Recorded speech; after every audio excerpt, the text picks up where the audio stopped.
All right, welcome back to the next therapy takeaway from today. We're talking today about reconciliation. Okay, I was working with a client and he'd reconnected with his family, he had reconnected with one of his parents, and he was trying to figure out, what do I do with this whole thing? Because I've had a really difficult childhood, we had a really difficult relationship.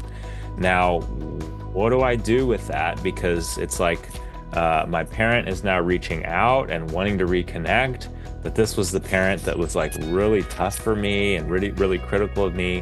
What do I do? And what does reconciliation look like in terms of that relationship?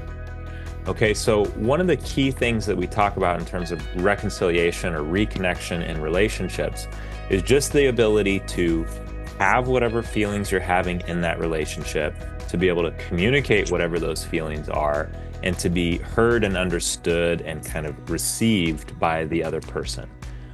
If your relationship can't do that, if you can't feel what you feel, share what you feel, and be heard and understood by the other person, there's gonna be something off in the relationship.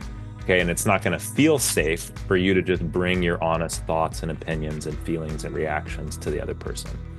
Okay, so that's one of the things that's necessary for reconciliation is the other person open to my thoughts? Are they open to my opinions? Are they open to my feelings?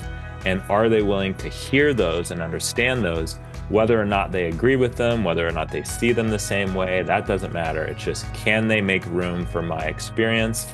Can they make room for my feelings? And are they willing to hear those things? Okay. And for this person, he needed to clarify that with them, because in the past, this parent wasn't.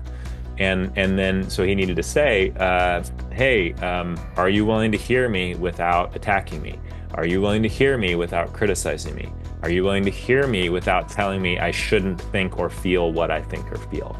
Right? So that was one of the things he had to do. The other thing he had to do, the second thing involved in reconciliation, is he had to eliminate and address any of the barriers that was standing in the way between him and his parent.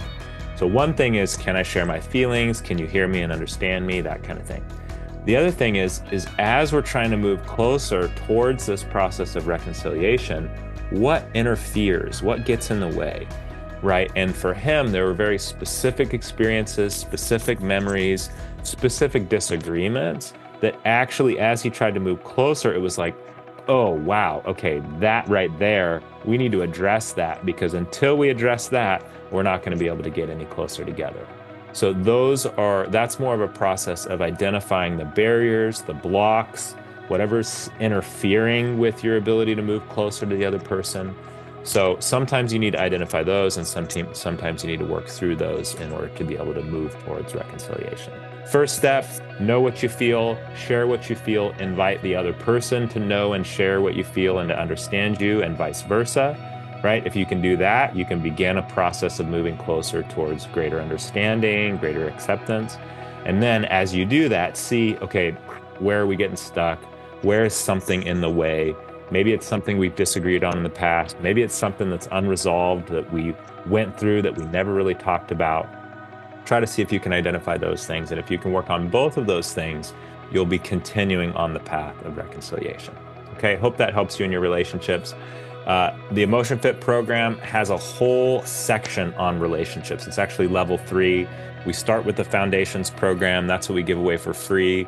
The first 3 skills. Then we go into barriers, the things that stand in the way of your emotional process. And then third, we go into your relationships and all of the things that come in the way of good relationships and all of the baggage from the past that we carry into our current relationships. So if you're interested in checking that out, feel free to access that at emotionfit.us/program and check out specifically level 3. And we call that our relationships program. Okay, hope that helps. We'll see you at the next takeaway.